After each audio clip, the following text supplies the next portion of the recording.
Good evening and welcome everyone. I'm Rosemary Piccarelli. If you haven't met me yet, I am a communications associate with AFT Connecticut. Usually our professional development coordinator, Jennifer Benevento, hosts these PD webinars, but I'm filling in for her as she's currently on maternity leave. I want you all to know that this webinar is being recorded, as I'm sure Zoom has told you. It is our hope to email a link of the video to all that registered in the upcoming weeks. I'm going to post a link now in the chat box.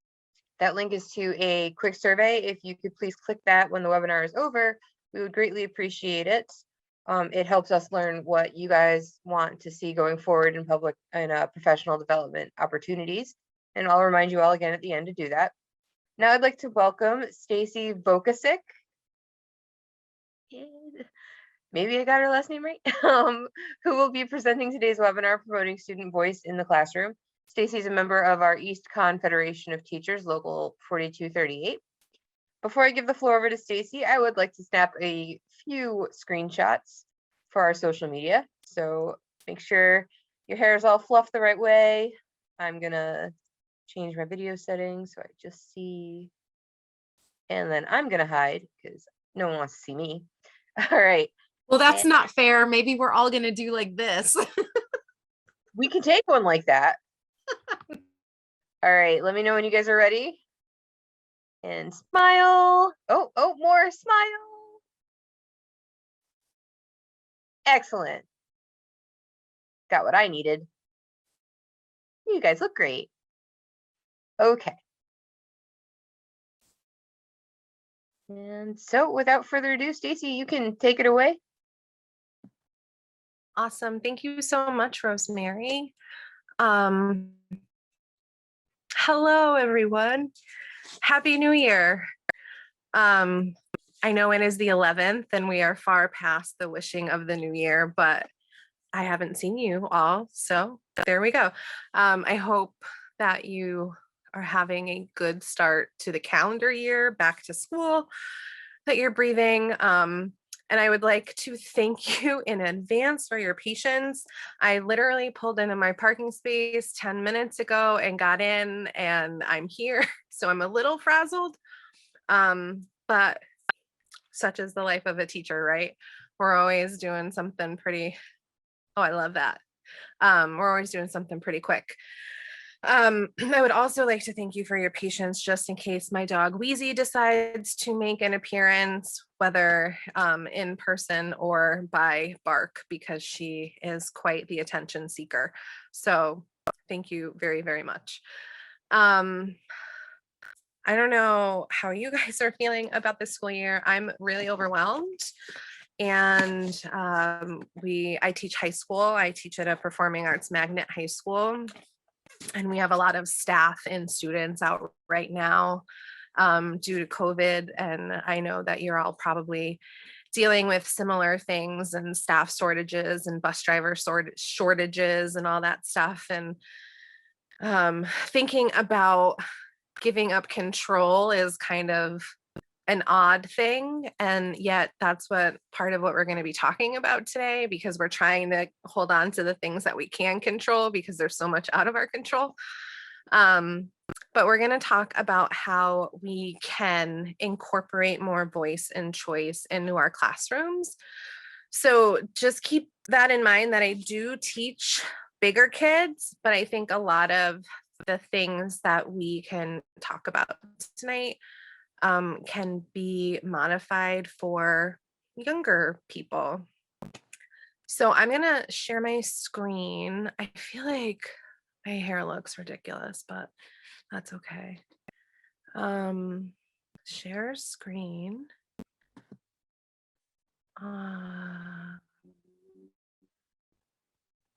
Okay, thank you. One participant can share at a time. Oh, okay, there we go. Things are happening, but I'm not really sure what. There's a big arrow. Am I not allowed to share my screen? What's going on? You should be. I'm going to make you the full host and see if it does it. It gave me that triangle with the exclamation point, and even though I don't teach science, I feel like that's danger Yeah, it's like, that's not right. Try now. Okay, let's see. Thank you for your patience. I'm trying really hard this year to not apologize for things and to instead thank people for holding space for me. And it's really weird. But I'm gonna keep practicing. Oh no, What? it doesn't like me. I don't know why. We've never had this problem before. Oh, Right. wait. How about, Things oh, If I type I don't know why it doesn't like me, Rosemary. I was gonna Again, say, thank try you making me everyone the for your host again, patience. and then maybe jump out and jump back in. I think it's just angry at me. We can try that.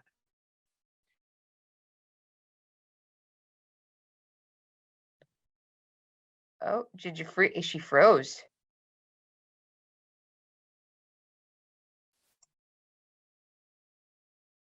Oh, Or she left. All right. End. Leave meeting. No. Okay. Cancel. Am I back? you're still here. You never left, but you froze. Oh, Hello, Easy. yeah. See, I told you. She's like, what's going on here? Oh,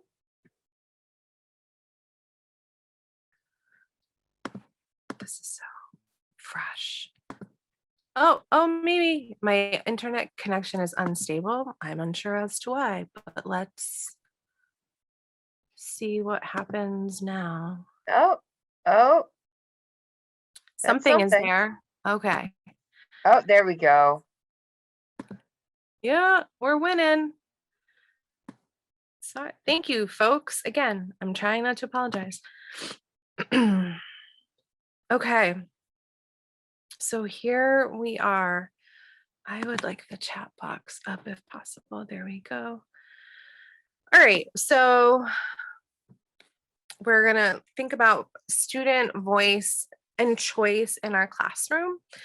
Okay, now this isn't going to work. What is going on? There we go.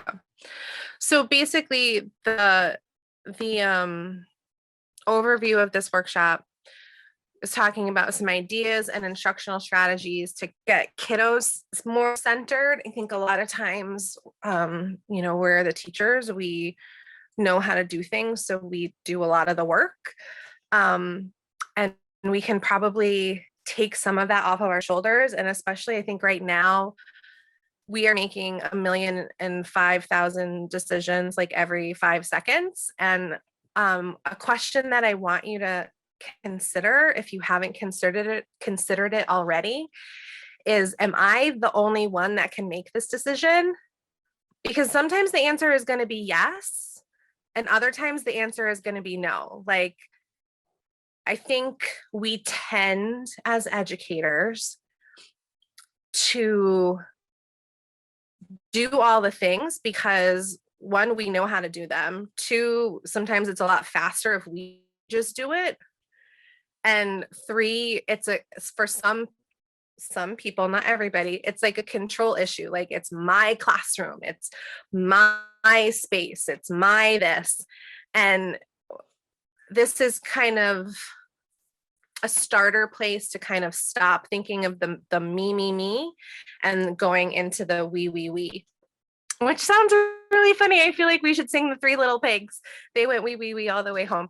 Sorry, I make stupid jokes when I get nervous, and I'm so flustered that I'm starting to like stutter and stuff, and I'm feeling a little conscious about that. So there's a lot of buzzwords in the world, right? If I don't know about you, but if I hear synchronous and asynchronous one more time, I'm probably going to lose it. So voice and choice are buzzwords too, and student agency and personalized learning and PBL. Like, there's all these buzzwords popping around, but they pretty much all come down to the same idea of having students learn through activities that are like meaningful to them, relevant to their lives, driven by their interests. If we can get them self-initiated, right? Because we want our kids to be able to be independent and do things on their own and be curious, then that's a win. And especially when it comes to, high school students, I want my kids to not need me at all. Like that's the goal, is by the time they graduate, they don't need Ms. B at all. They're good. They have that foundation and they're going to figure it out on their own. So we want to be able to give kids the opportunity to voice how they want to learn and what they want to learn. And that's hard to think about sometimes because we're so used to, again, doing everything by ourselves. I am so sorry. I don't know what's going on. I've never had these issues before with my connection. That's right.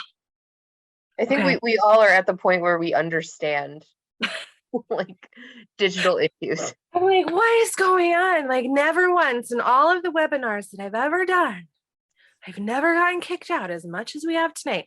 All right, so share screen again. Let's make this happen. We can do this, friend. You got this. Okay, we're back in action. So I don't know what the last thing anybody heard was, but I was talking about increasing student engagement. There's been a lot of times where I've been in front of my class super excited about something, and we're getting to the point where they're like, Miss V, is that even relevant anymore? That happened like 30 years ago. And I think it's very fresh of them to think that, but so getting them to think about things that they're interested in, super awesome, right? We can empower kids to kind of be in control of themselves and do their own thinking and inquiry-based kinds of things. They have ownership over their learning, right? So if we think about the times when we were the most successful, we had some sort of stake in whatever was happening. And it mattered. It wasn't just another thing to do.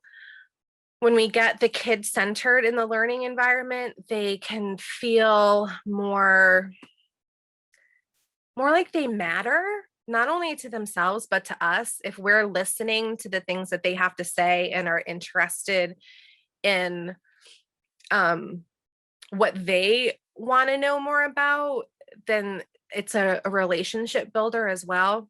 And then it also gives our kids the opportunities to be leaders, especially, and I think this goes for any age. It might be the matter of involvement might be a little bit differently, but I think our kids have the ability, if we give it to them, if we share it with them, to teach each other and to teach us. And I can see little nuggets getting in front of class, explaining something that they learned. And I know with my big kids, we've, they've written entire lesson plans. They're not even going into teaching, and they've written lesson plans and delivered instruction to their classmates about things that they really cared about. And it was an awesome experience for all of us. So I'm sure at some professional development somewhere, you have seen either this diagram or a similar one. They're kind of all over the place. And this is a continuum of self-efficacy. So even though that's not an educational buzzword, it is, right? Because we want our students to be self-efficable. Efficable? I teach English. You would think that I would know all the words. But we want to move from that teacher-centered place where we're doing the talking, we're doing the preparing, we're doing all of the work, to a place where the kids are driving all of that. Or essentially, we want them to be able to drive it. But even if we don't get to the place where the kids are doing all of it, if we're sharing the load in that center place of that learner-centered, where we're doing some work, they're doing some work, and we're coming together, all of these things are going to happen. Their self-esteem is going to become more, their self-confidence, they're going to be able to persevere and problem solve more. So I think we just have to trust our kids a little bit more than maybe we do sometimes, which can be hard because they're still kids. And we want to do the best that we can for them. But I think about all the things that I did when I was young and how I'm sure my mom was having a heart attack when like I would tell her stories or she saw what was going on. But she let me try things, even if they went really, really bad. She let me make those mistakes because she knew that I would learn from them. And it's really hard to watch people that you care about make mistakes. And I'm not a parent. I mean, I'm a dog parent, but I'm not like, I don't have human children, but with the kids at school, I want to save them from making the same mistakes that I did. But I also know that if they don't make them, they're losing so much learning. So, we're sitting here, we're talking about, oh, let the kids be in control and like do all the things, but it's not only that, right? So they don't get to do whatever they want whenever they want it. They're not free from accountability, right? They still have to show you that they're learning, that they're understanding, that they're asking questions. They still have to demonstrate that mastery of content and standards. And they're not replacing us. I think sometimes people think if we put kids in the center of learning, then why are we there? Anybody can be there. And I'm sure that's an argument that a lot of folks outside of education are having still. From our virtual learning and substitutes, and let's just get a warm body in there and anybody can do it, but they can't, right? So we're not being replaced if we give kids more control. We're still the experts in our content. We still know what we're talking about when it comes to pedagogy and like all of this stuff. And they still need us to guide them and to give them feedback and to kind of steer them in directions if they're going off the rails, we got to bring them back. So not everybody can do that. And that's okay. And we're okay. So what are some more reasons that we should give kids some choice in learning, right? They get to choose what is working best for them. So I don't know if anyone has dug into the whole learner profile idea at their school, in the SEL world, like asking kids to think about how they learn best, how they communicate best, and all of these things. So creating learner profiles for your kids, and there's lots of stuff out there. That's a super helpful thing. It goes beyond, Gardner and the emotional intelligence thing. It's like even beyond that. There's all sorts of new things out there, modalities and stuff like that. It taps into their passions and their strengths. It lets them show you ways that they can be confident, right? And it lets them learn in ways that make sense to them. And there's a typo, and I really apologize for that.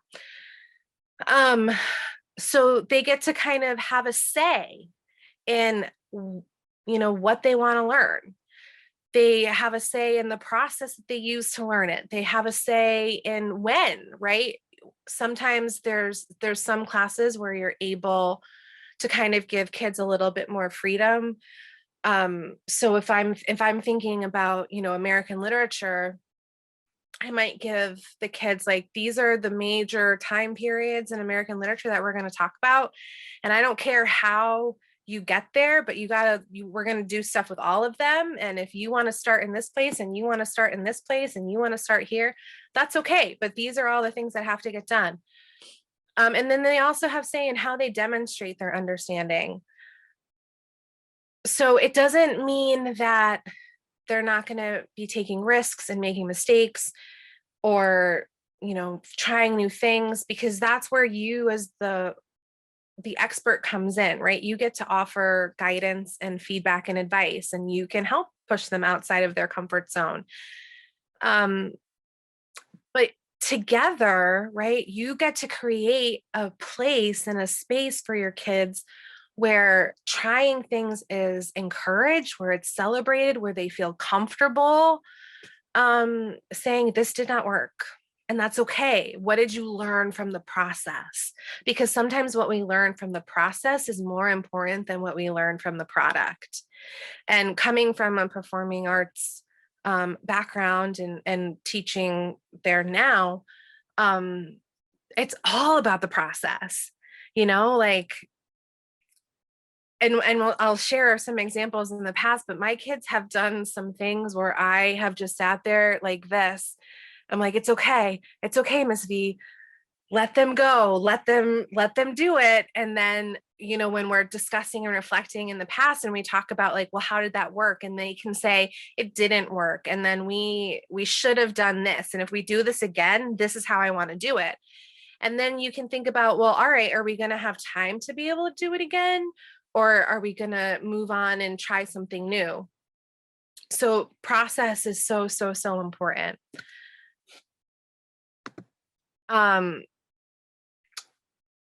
I found it, I'm really sorry that I'm not apologizing.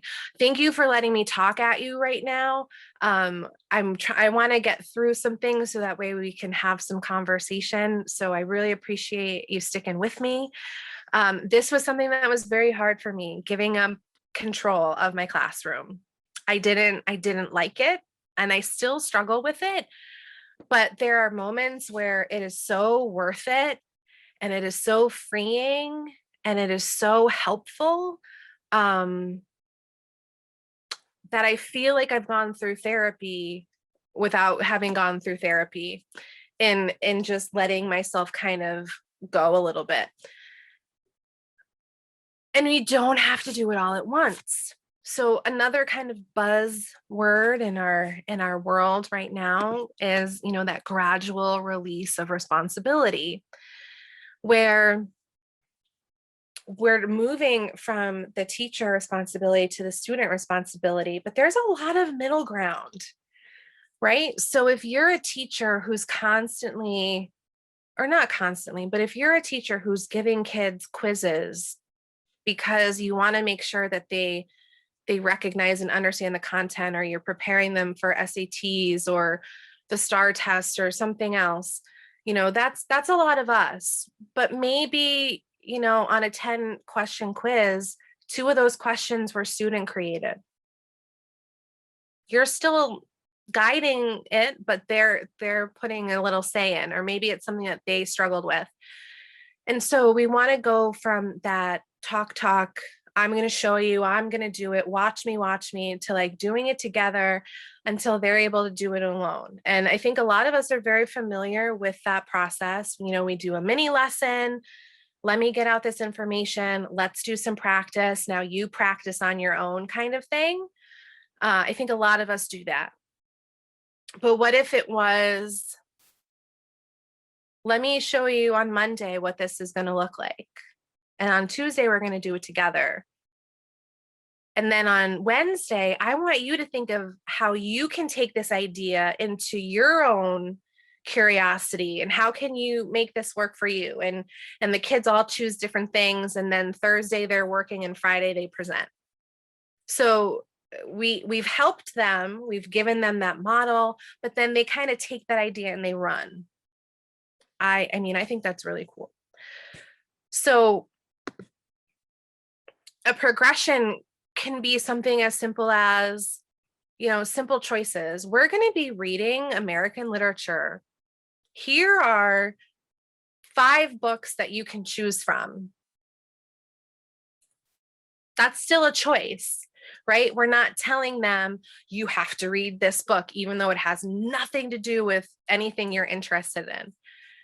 And then along the way, right, we can give students more say in the outcomes of things and assessments and the paths. And even though there's still going to be stuff that we're in charge of, there's still going to be moments where we're giving information or sharing information or having conferences or feedbacks. They have a little bit more say. So maybe if we're talking about American literature, they say, Ms. V, I really, really, really want to read a lot of Edgar Allan Poe because high school kids love Edgar Allan Poe. Okay, well, what have you already read? And they list off all the things that they already read. Okay, well, here's all these other options. Where do you want to go? How do you want to do this? What are you going to do differently from what you did in middle school, kind of thing? And where we eventually want to go, and this might not happen until they're juniors or seniors, maybe even in college, is that they're planning and proposing and executing everything on their own. They're writing their own learning targets. They're writing their own goals. They're deciding on their own outcomes. And there's a way to kind of pare that down for younger kids. So, we do senior capstone projects where the kids have to create their own essential questions and do all their research. They write a paper, they do a community-based project, all this stuff. And they're on their own. Like, we're there for guidance, but they're doing that on their own. But when they're juniors, we do a project that's really similar when we're researching college and after high school programs, and like, what do you think you want to do? Where do you think you want to go? When they're freshmen, we do that with like the same kind of idea with careers. So they have like they're all doing the same thing, but it's all different. And it kind of leads them up to be able to present their senior projects and having done all of the bits and pieces on their own. So another one of those illustrations that you may have seen before is the Continuum of Choice. And this is a great one to kind of think about how it goes from teacher to learner, and there's some different things. So instead of, we can have them participate by giving them like a choice board or something, or how are you going to do this digitally or by hand? And those choices for some kids, that's all they need. And for some kids, that's all they can handle too. To that kind of feedback process where, all right, you wrote this piece, let's sit down, let's talk about what we can make better. What are you looking for? Or do you want me to focus on your punctuation? Do you want me to focus on your sentence structure? Like, what can I help you with right now, kind of thing, to getting them to kind of choose topics and create questions, that inquiry-based learning, and identifying challenges and problems, to that self-regulation that we all hope that they walk away with. And then this one is the Continuum of Voice. So helping students become comfortable communicating. If we're constantly telling them, no, we don't have time for that, or like, no, that's not going to work, they're going to start to feel like their ideas don't matter. And we don't want that, right? We want our students to be good citizens. We want them to be good communicators and collaborators. We want them to be really good leaders. Over winter break, I was with my niece, and she's 8 and very creative little girl. She loves to draw, she dances, she does all these things. And I asked her to tell me a story, and she said, I can't do that. And I said, why can't you do that? And she goes, I'm not good at it. I don't know how to do that. And I was like, okay, but Freya, like, you're really creative. You've got really great ideas. Why don't you think you can tell a story? And she was like, I don't know. And so I said, okay, well, what do we need in a story? We need characters. So who's our character going to be? And I asked her these questions. And after a few questions, when I was like, all right, and where are they? And what are they doing? Then she just started telling me the story, and she got excited. So somewhere along the line, someone made this little 8-year-old feel like her voice wasn't important and that she wasn't doing it right. And that's not okay with me. So as hard as it is sometimes to listen to our kids, I think we have to do a better job. And I'm not saying the people in this workshop have to do a better job. I just think we as humans, have to do a better job listening to each other and supporting each other, even as adults. I think it's important that we listen to other adults more. We don't have to be right all the time. So some ideas and some strategies, and so I have some examples that I'm going to share with you. Oh, does anybody have any questions up until this point? I'm sorry, I'm just talking and not asking questions. Hey, Boogie. Okay, thank you. Yes. Okay, thank you. Wheezy doesn't have questions. She just wants attention. All right. Thanks, Bud. Oh, wait, go back. How do I go back? Go back. How do I go back? It's not letting me go back. Go back. Go back. No. Okay, I'm going to stop clicking buttons because it's not letting me go back. And now I'm like way ahead. So the first slide that I skipped over that I didn't mean to skip over was KWL charts. So KWL charts are awesome for giving students voice and choice in a classroom because you can ask kids at the beginning of a unit or give them a theme and say, well, what do you think you know about this? And what do you want to know? And then that can actually help you create where you're going to go with the kids. I started doing this with my freshmen instead of kind of deciding for them. I started asking them at the beginning of the year what they felt they needed. Like, how did 8th grade go? What do you think you need from me? And I was able to kind of put together an entirely different curriculum than I had ever taught before, just based on what they were expressing, and it made them feel really important. You can also just focus on the wonder column at the beginning of the year, or the beginning of a semester. What are you interested in? What are you curious about? Like, how many times do we just kind of take a step back and just ask kids, what interests you? How can we work that into our classes? Oh, you're interested in, I was going to say Massachusetts and whaling, but I don't think there's any kids that are really interested in whaling, but throw Bartleby the Scrivener at them or Moby Dick or something, right? Like, oh, I've got a great book that's really about that. And also you can focus on that learned column. Like I was just saying, ask the kids, all right, you're in algebra 1 now. What did you do in pre-algebra? What do you remember? Like, do we need to review anything? Do we need to like start back there kind of thing?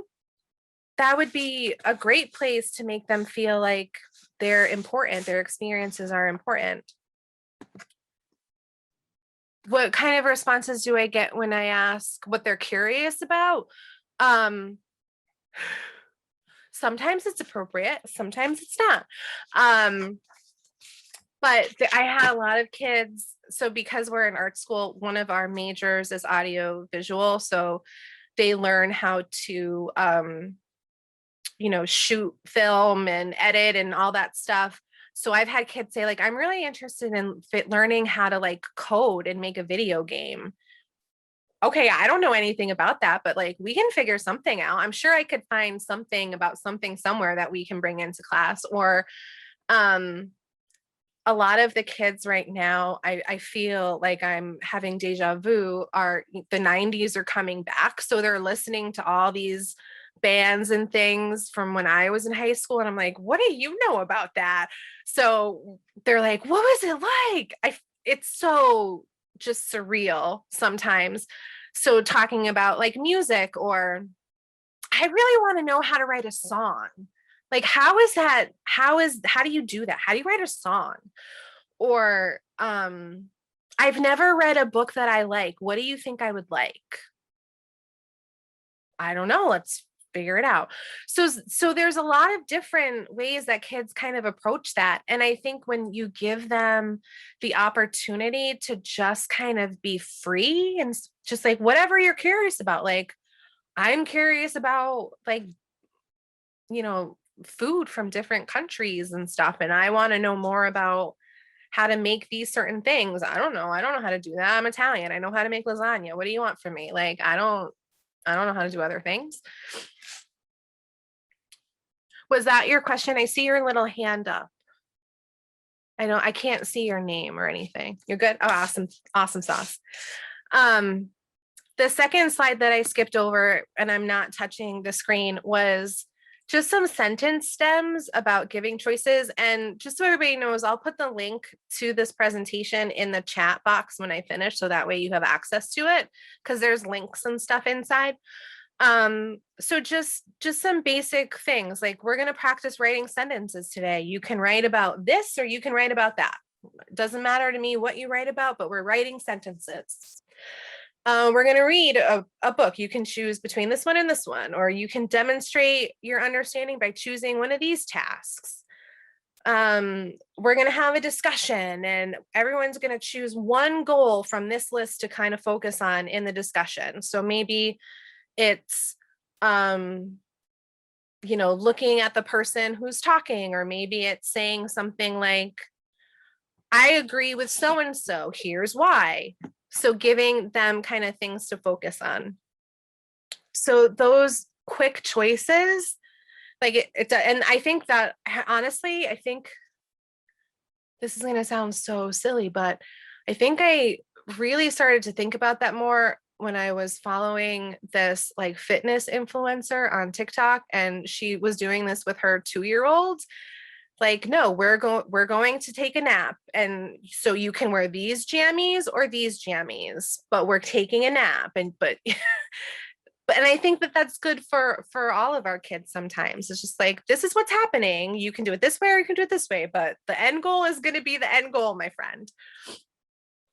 So these are some examples from some of my classes in the past. I had given the kids an excerpt from Big Magic about courage. If you haven't read Big Magic, I highly recommend it. It's about living a creative life without fear and kind of taking chances and risks and, following your heart when it comes to being creative. It's by Elizabeth Gilbert, the same woman who wrote Eat, Pray, Love, but I just really like it. So I gave the kids an excerpt and they got really excited, and I was excited that they were excited. And so in that excerpt, she mentions an American poet named Jack Gilbert, and they asked me if they could read some of his poems. And this was not part of the plan at all. And I said, wait, you want to read poetry? And they were like, yeah. I was like, okay, let's do it. So I found some poems, copied them, we read them together, and one of the poems mentioned Icarus. And so some of the kids were asking about Icarus because they were interested in mythology and they hadn't heard that story before. So totally off script, here's the Greek myth of Daedalus and Icarus. Let's read it together. Let's talk about it. And the fall of Icarus. And then because we're in art school, I'm like, well, let's bring in, the art aspect. So we looked at a painting about Icarus's fall, and we analyzed the painting and we wrote a poem together. And none of that was anything that I had ever intended of doing in that class. But the kids were excited about it, and they saw that I was like, yeah, okay, yeah, we could do that, because I could connect it back to what we were talking about, and I could connect it to the things that we were doing.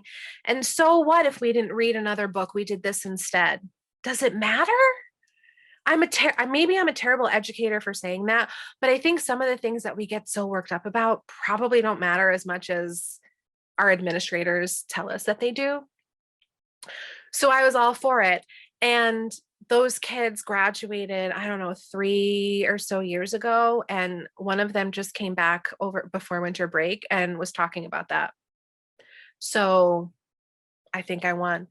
And the same goes for this next one. I actually just got an email from a kid who was talking about this, who graduated several years ago. So we were reading The Crucible, and we did this activity where we created tableaus based on, I forget which act. I don't remember which act it was, but they started coming up with like these phrases to title their tableaus. So if you don't know what a tableau is, it's just a frozen picture with your body. So you can take a scene, you can take a historical event and have the kids kind of recreate it with themselves. And then everybody has to like guess what part of the book it is or what event it is or something like that.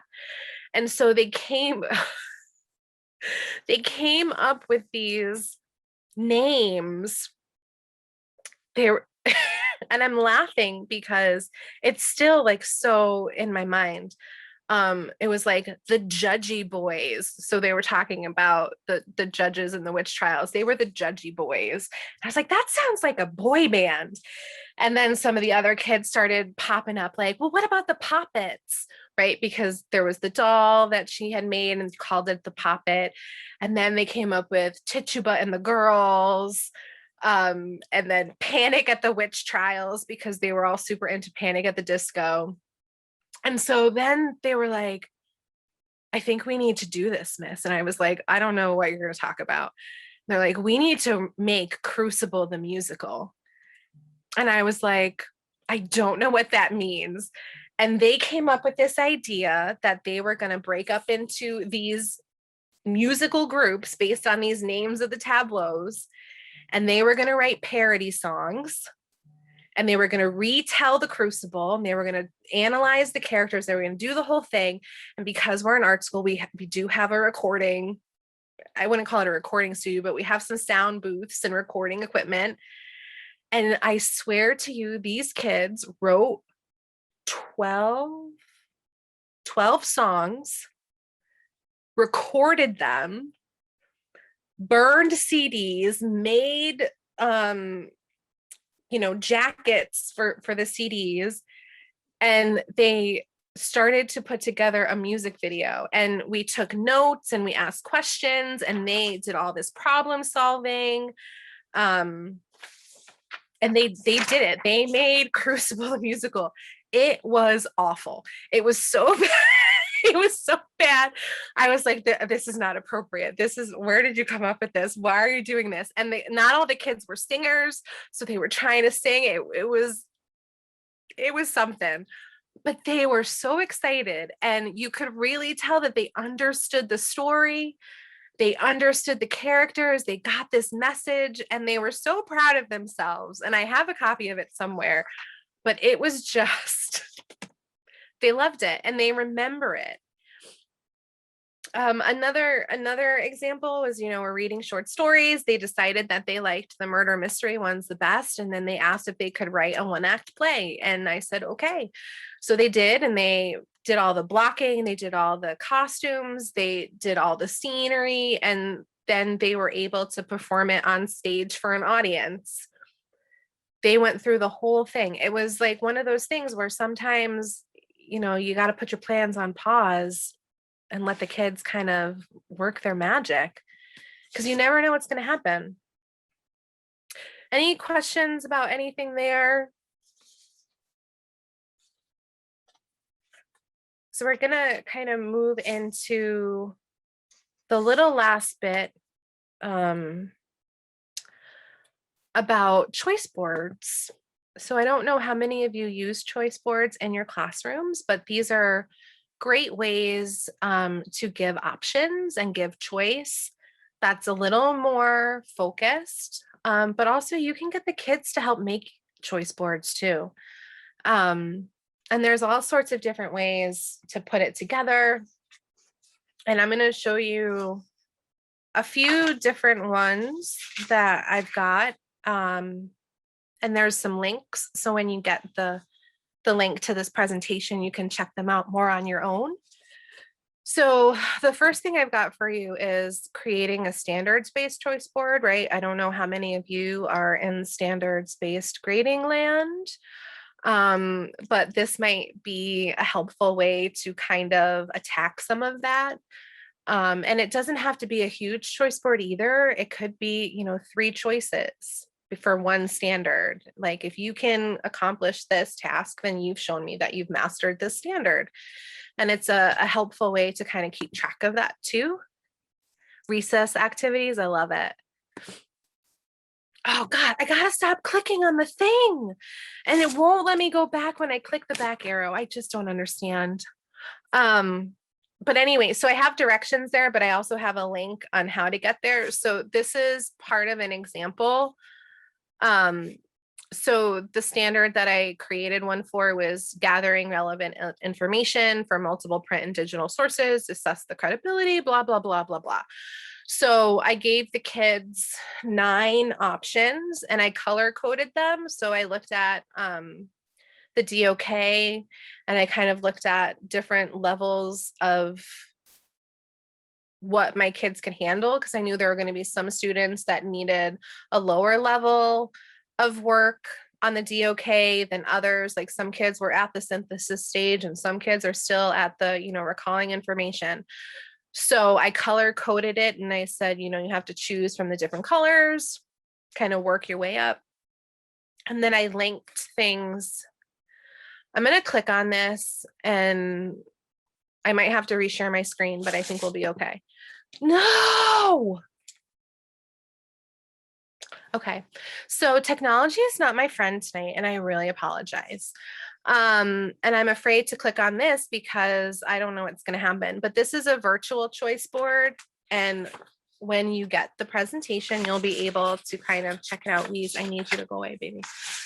You'll be able to kind of check it out and see, but this was one that we did about literary elements. So it's in its own slide deck. So when the kids click on each thing, it brings you to an activity that you have to complete, that maybe it's linked to Google Classroom or whatever. And it's just a really cool way to kind of pop around virtually. So you could even do this in class. All the kids are working on the same document. You can open up the grid view and see everybody kind of working on their own. So, you know, whether everyone's in the room, whether you've got kids home because of transportation or COVID or whatever it is, you know, this is a great choice board option as well, the virtual kind. And then I don't think the other ones are even going to work because if I click, so you know what, let me.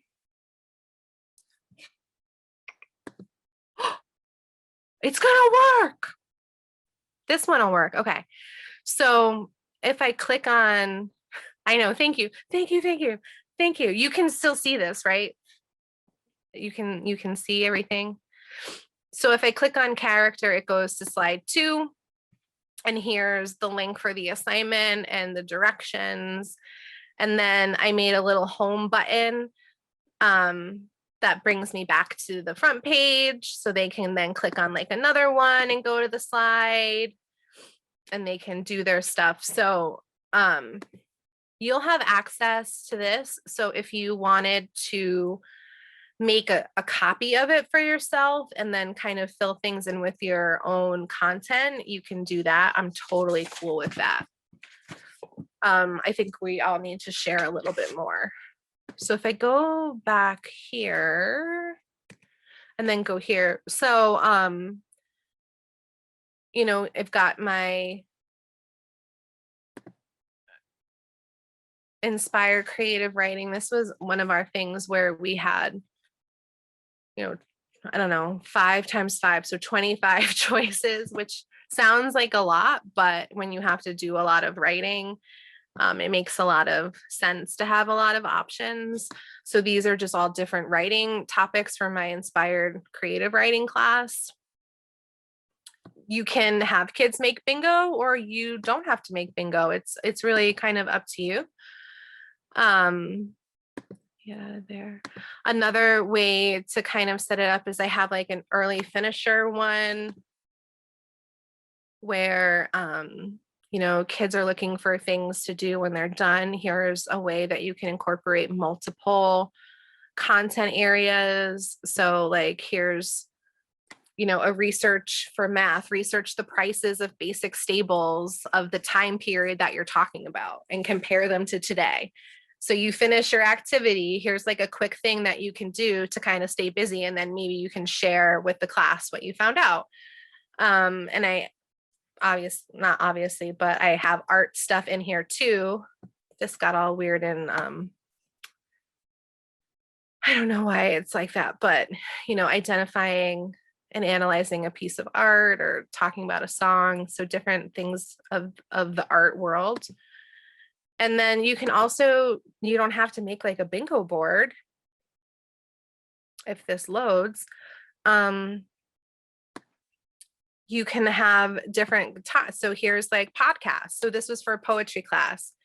Listen to one of the episodes of one of these podcasts and like write a response to it. You know, for middle school, things like this, middle school, high school, maybe even younger people. I'm not sure. I see your hand, honey. I just wish you were a science teacher. I don't know science very well. I know. This is awesome. I just wish this was all for science and all mine right now.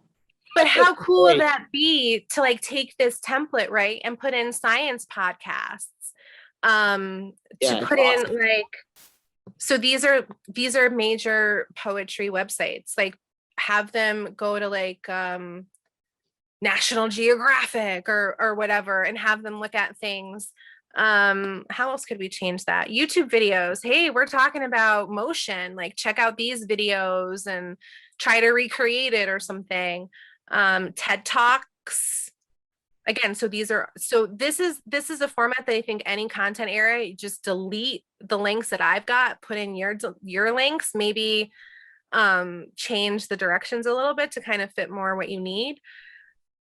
The science, you can talk about writing too. Like if you're doing, an experiment, a home experiment or something, you write me a little report or write me, you have to explain to Miss V, who knows nothing about science, what it is that we just talked about. Write out your speech that you're going to give her and how are you going to help her understand this concept? Get other people involved too. Like if a kid came to my class and said, Miss V, I need 5 minutes of your time to tell you about energy.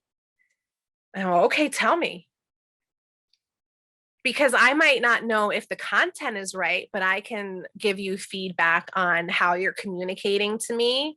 If I was confused, if like the organization of your information was kind of off, if you need to kind of move things around, like I can't tell you if you were right or not, but I can help you with the other things. And I think that would be so much fun to do. And I don't know who has the opportunity to do collaborative teaching or co-teaching, but how much fun would that be? Like you're going to study this, but in my class, you're going to write a speech about it, or you're going to put together a presentation for the rest of your school that we're going to show on the Friday before we leave for February break or something. And like do it together, which I think the kids would really appreciate too. So this is another way that you can put together a choice board. And this is totally awesome for virtual kinds of stuff, but it's also really great for just classwork, like in class. And I think that, a choice board and station work in class. All right, we've got, we're all going to look at these. What are our choices and how are we going to make this work at stations? So I mentioned the DOK before. I mean, anything that you use at your school, you can do this with, give it to the kids and say, what are activities that we can do for each of these levels? Let's create a checklist and we're going to make sure that we can do, 2 from level 1, 3 from level 2, like however it is. And maybe that's how they show mastery of different standards. It could be a fun way to get them more incorporated in things. It's really funny that you said I should be a science teacher. I feel so, that makes me feel really nice. Thank you. So where can we start with all of this? If you're not already doing some of these things, where do you start? Start with those small choices. Let's focus on shapes, guys. Are we going to start with circles or triangles? And then, maybe the requests become more in depth. Maybe you start saying, I don't know, where should we start? And let them kind of yell out to you, oh, we should start here. Oh, I heard that. I heard that. You write them on the board. All right, guys. So we've got these options that you want to start with. Where should we start first? Let's put them in order. So then now you're sorting. Now you're putting things in order. You're practicing all these skills that we want kids to do. You can start with the same content and a different product. We're all studying, science is in my brain now. We're all studying energy. That's the end of the story.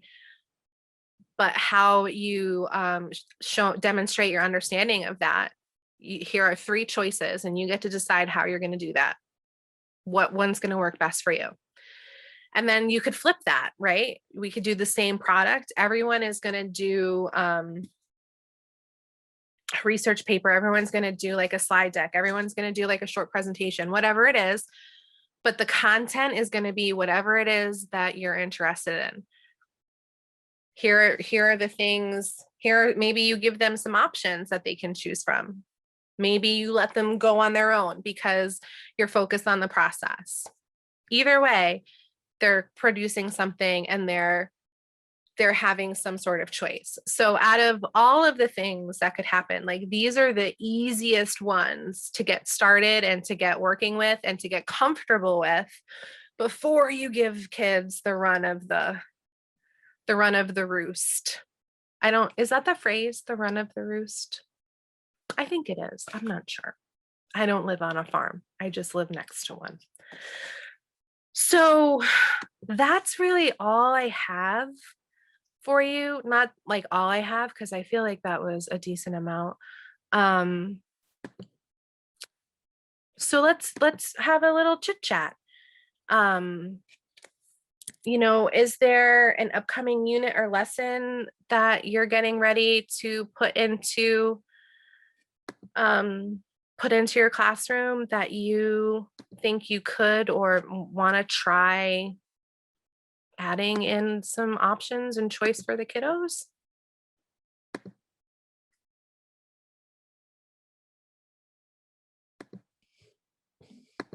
Don't be shy. Hi.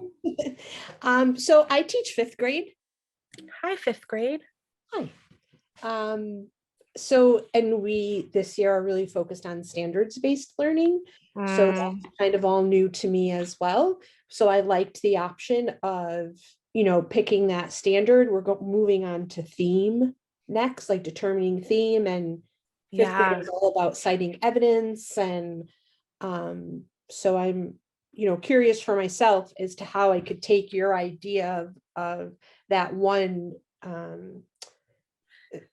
standard and give them a choice. So how to go about showing mastery on that. Well, first, I want to tell you that Mrs. Bostrom was my fifth grade teacher, and I was in fifth grade a really, really long time ago. And she was one of the most pivotal teachers that I ever had because she encouraged my creativity. And so I hear fifth grade and I get excited because I have such fond memories of fifth grade. And you have like you're at one of those pivotal moments, right? Because you're sending them off to middle school and you're like, good luck and Godspeed, kids. Just like how I feel when I send them off to college. But I think with theme, right? And I don't know what fifth graders are like now. I just remember myself at fifth grade. If we had choice of what we were reading, I think that would have been great for me because I remember being so bored and so frustrated. And Mrs. Bostrom saw that. And instead of stopping me and saying, no, we're only going to read this one thing, she was like, keep going. And then she would not make me, but she would be like, okay, so if you read that, talk to me, tell me about the theme, tell me about the characters. And then she would tell me to keep going and say, are they different? Are they the same? Is there anything that you can connect? Which I mean is a whole other standard, I know, but I think they all tie together well. Yeah, but I think if they had the opportunity to read something that was interesting to them, and I don't know what your department makes you do, or if you have to read certain things, or if you have like a library that you can access and give the kids choices, but can they pick their own book or their own story or their own anything? Yeah, I mean, there's a slew of titles that we've already listed. And like you said, there's a website called The Moth. Yeah, I love The Moth. Oh yeah, it's amazing. And some of the stories there are so amazing for them to listen to. So, and we have done TED Talks with them. So, to give them the choice instead of teaching the whole one book to everybody, maybe offering them the choice. But that's great too. Like the Moth is great too, because they can listen to it. Yeah. And so you've got the transcripts. I think some of them have transcripts, maybe not all of them, but they have that option right there too. What's going to work best for you? Mm. Because I get so many kids that hate reading because they couldn't read in a way that made sense. And they were told that you can't listen to it. It's not the same. It's all words. Yeah, it is. Like So it's all words. I like that. So I think I might, do a couple stories with them just to introduce and then give them an option and to choose something and then give them the option to express how they learned what the theme is. So that's kind of exciting for me.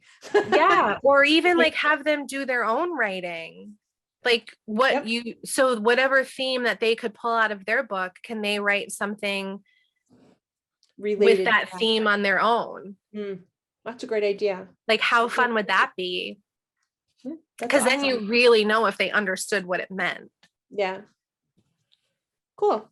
Thanks. Yeah, no problem. I'm glad I can be helpful. I like being helpful. Anyone else? And if anyone else has ideas, jump in, right? We're like a teacher family. So I have an assessment for my 8th graders that I put together where initially I just wanted them to make an animation because that's what they were learning in another class. An animation of how we get the seasons on planet Earth. What do you, the kids just basically during the animation have to tell me, they have to tell me how we get the seasons, why the temperature changes and the daylight changes. So like, what do you think some options would be to make that more attainable for, just the kids could show me in other ways? So I think, okay. I would say, does it just have to be an animation? Could they do like a 4-panel drawing? Could they write poems that talk about the seasons? I want to say John Updike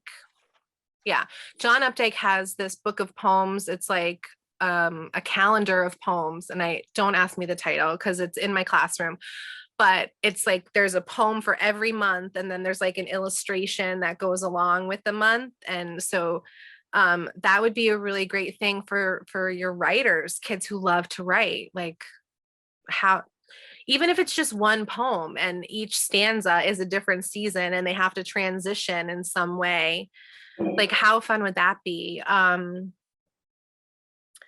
Or build something. Kids love to build things. Go through the recycling bin and say, here are your materials. Show me what it looks like when spring turns to fall. No, wait, spring turns to summer. Sorry. See, I told you I couldn't be a science teacher. Maybe they could kind of build a rotating thing. I don't know. I'm going crazy now talking about rotation, but I think, or ask them. Just say, how would you show me this? Like, this is what I need to know that you know. How can you show it? How can you prove to me that you know it? And some kids might be like, I have no idea. And they might not need an option, but there might be kids who are like, oh my God, I'm going to bake a cake and I'm going to make 4 quadrants on the cake and I'm going to decorate each one in a different season, or maybe I'm going to make each one a different flavor. Because I've had kids bake cakes for books before and they molded characters out of fondant and like it was ridiculous. It was awesome, but it was like, okay, sure. I didn't know that was going to happen. So ask them, right? They're the best resource, I think, that we tend to forget about. Not forget about, but like we don't usually ask them because they're kids. Was that helpful?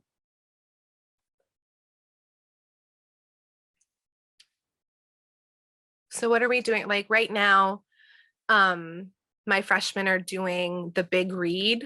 So we're reading with the National Council of Teachers of English. And so we're collaborating with Eastern and we're reading The Best We Could Do by Ty Bowie. And it's a graphic novel memoir of her parents in the Vietnam War and then coming here to America and stuff. And the kids are working on projects right now. And I've got kids who are writing original songs. I've got a kid who's making a sculpture. I've got another kid who is taking a totally different direction and writing a graphic novel memoir about himself. I've got kids who are making newspapers. I have a kid who painted a mural. All I did was give them a list and they were like, ooh, I want to do that. Ooh, I want to do that. And then some kids came up with ideas that weren't even on the list. And I was like, all right, I don't think there's anyone that's doing the same thing. And it's all just about the book. So they, and they're ninth graders, so they're not far away from your eighth graders. Anyone else have anything coming up or an idea that they think they want to try within, I don't know if you guys have exams. Maybe not. I don't know. Our exams are next week and then our new semester starts. So I don't know how time frames work for everybody else, but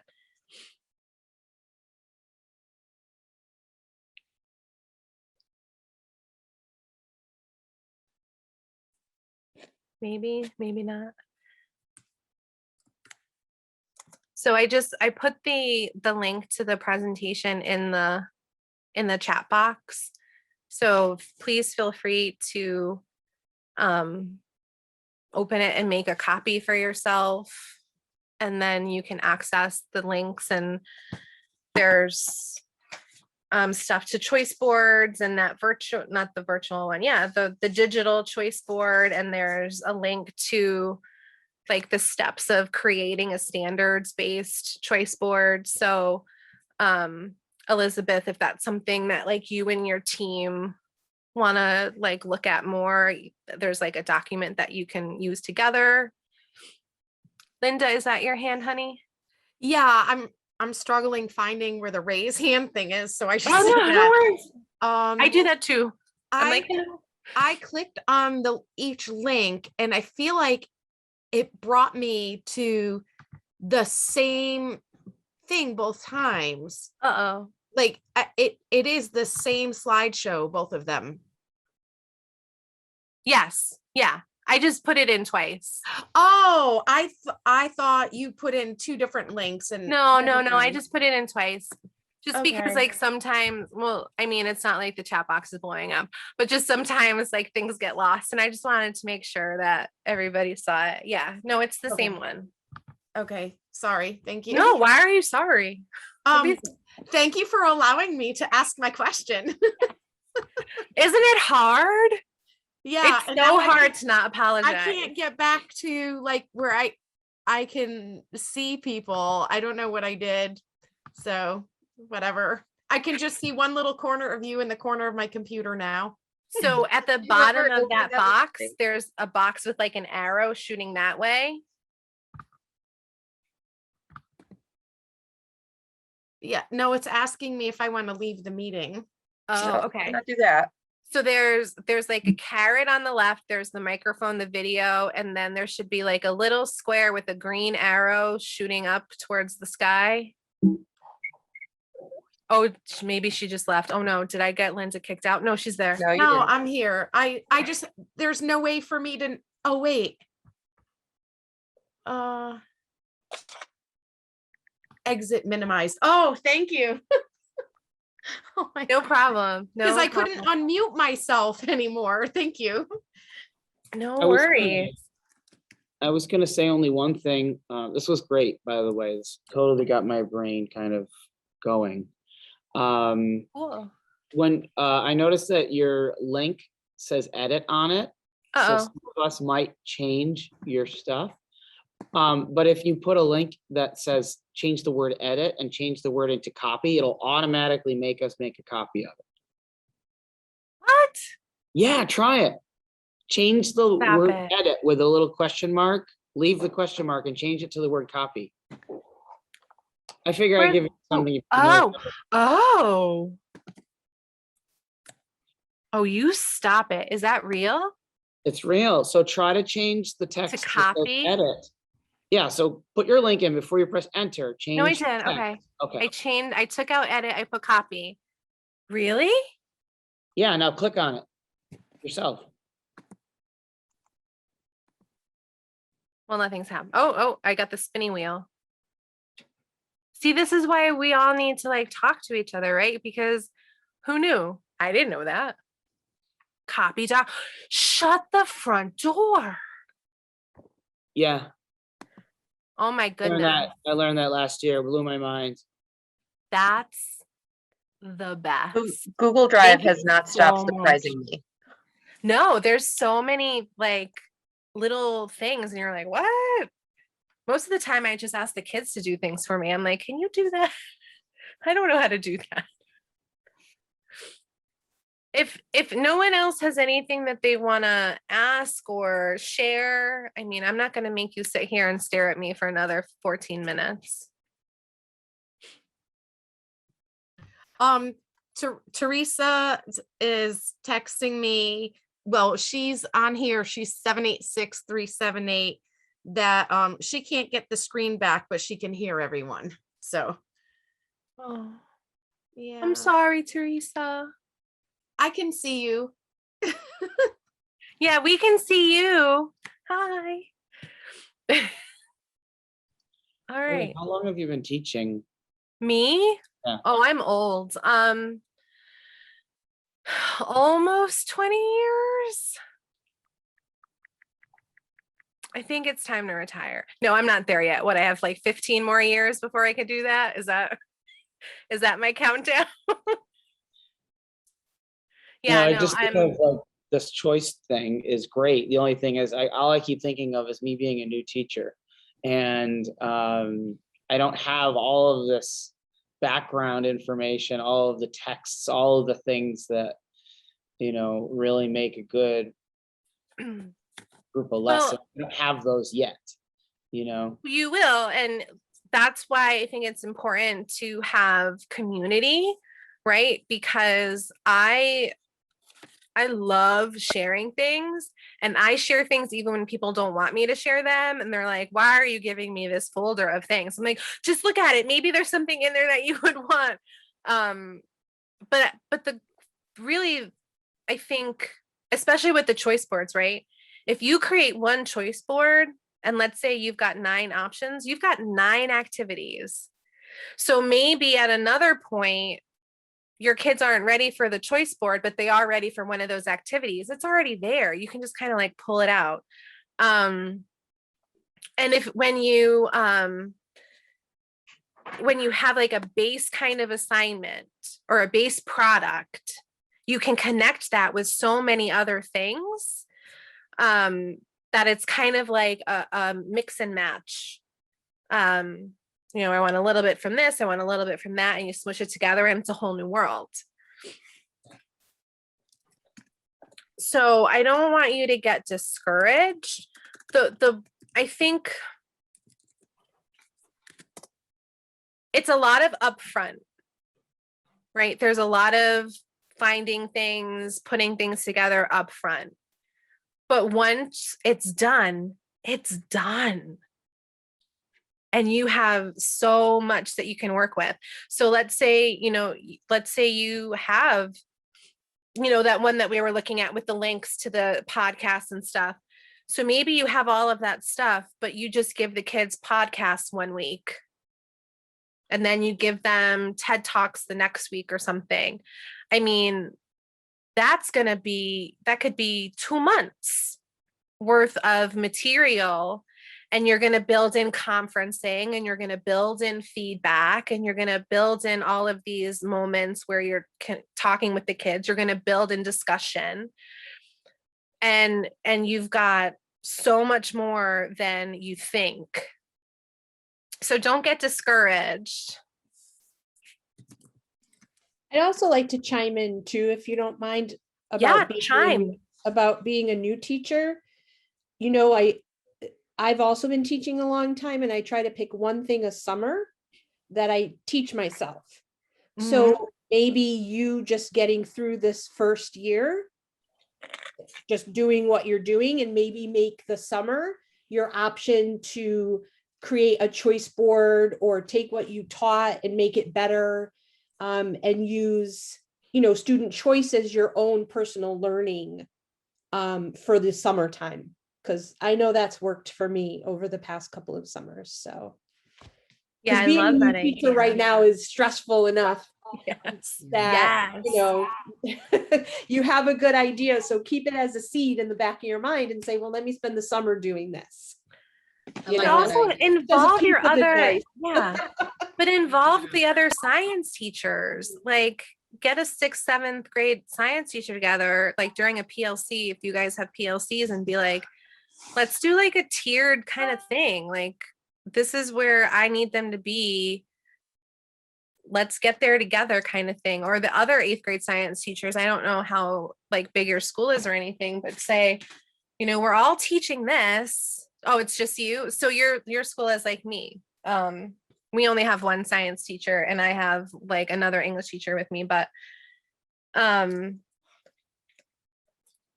like, are you doing team right now? Oh, can't even talk about that. It's so complicated right now. But Well, I'm supposed to be doing team. Let's say that. yeah. So I totally get that. I have a mentee that I've been reaching out to for I don't even know how long, and I still haven't heard back from her. So I totally understand. But connect with Anna Fors and Bailey or whatever. She's like the team person, right? So she's actually, I work technically for Eastconn, and she is one of our ed fellows and stuff. And I am 100% sure, I'm 95% sure that she used to be a science teacher or something. Like, she has connections. So you can reach out to her and like ask, like, who can I talk to? Who can I connect to? And I know that Eastconn has, we have different like content area like meetings every once in a while. So there's a science one, and so science teachers from around the area get together. I know I'm in the English one and stuff. So you could try that as well. Maybe you can make some connections with teachers in other schools. And if anybody has any science connections that they can share with Eric, send them his way. Because I think that's going to be your best bet. If you're all by yourself and you're brand new, you need a community, you need support. Like, that's just it. And tell your principal that he or she needs to find your community. Like, that it's not okay that you don't have anyone that you can connect with and collaborate with. Don't be afraid to ask for what you need. I've got a lot of wonderful people that help me with that. This year, there's been so many people out. Our district is so short-staffed that the entire community is like running on fumes. I was gonna say, Eric, you're pretty safe. They would never dare fire somebody right now. Trust me. Oh my God, can you imagine? That's how No, but you can ask for help. Definitely. Thanks. Yeah, even if there's no one there, or like, I know, does every content area have somebody at like the State Department? Because I know we have, I forget the English lady, but I know like there's an English content area lady at the State Department. Reach out to the State Department, reach out to Rosemary and like other AFT folks and be like, I need science teachers, find me people. Right? I'm putting Rosemary on the spot, but I feel like we have connections that we can get you some support and some love. Well, thank you. This whole time I've been trying to find my, I made this really just like what you did for a choice board. I made like a subfolder for like all the science teachers in my district to just jam stuff into it. So anyone can click on it and say, oh, these are these texts for this quarter and this content. Nice. And I'm trying to find the link. I can't even give it to you all because you probably want it could be used as a template for anyone. Everyone needs subfolders these days. Oh yeah. Well, that's if you get subs. Right now it's like, can we get just a body in there so my kids aren't by themselves? That's what we're working with. We have a lot of people out right now. Like I don't even know. My school, Great. our district, we get a thing every week telling us about the week before. And in my high school, we had 106 staff absences last week and 71 confirmed cases. Not the 71 confirmed is not just the staff, but 106. Yeah. And there's some smaller schools that had like 70 something absent last week for staff. I mean, it's just impossible. It's really glad we don't know anything because, you know, if anybody wanted to listen to us, you know, I'm being fresh. I'm so sorry. I'm not sorry, but I feel like, you know, like Rosemary's friend is making an appearance. Hi, friend. Elliot. So You I want did to hear. see that Rosemary put the survey back in the chat box. I don't know if you have things that you need to wrap up, Rosemary. Wanted to thank everybody for coming on and giving Yeah. us this hour and a half. I'm not a teacher, but I thought it was really informative. I was like, I want to do that as like a project. Yeah. Well, you could though, right? Like in your arena, in your job, like you have people that are looking for different things. And so you could take some of those ideas and how you give information out to Yep. other members and all that stuff, right? Like we can 100%. make anything work. Yeah. So I put the link in again, and then also if anybody needs a certificate of completion, you're going to email Anna Mowry at aftct.org, which you've all gotten emails from her before. So we Yeah, should all be I familiar with usually her. just reply to her email and then Yep, she's perfect. very That's- quick with it. Exactly. And then I'll have her include a link to that PowerPoint in her email as well. Awesome. And then let's see what I've got. Rosemary, Yeah. are you planning on having any type of webinar in February? I think there are hold on. I don't see anything on the calendar as of yet. That's why I asked. I've got stuff I need to post to the calendar. Okay. There are two currently, one on the 16th and one on the 18th. Don't ask me what they're about because I have no idea yet.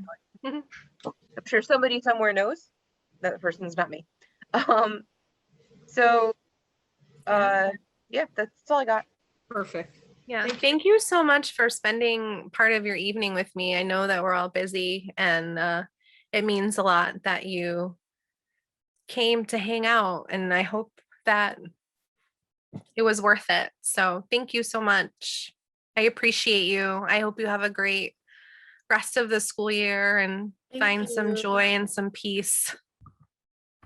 Thank you so much. Thank Appreciate you. it. Thank you. I'll end how I end all my classes. Have fun, make smart choices. Drink I'll some see water. you later and love you. Bye. Drink water. Bye. Bye, guys. Bye. Thank you, Stacy and Thank you. Rosemary. Bye-bye. Bye. Thank you.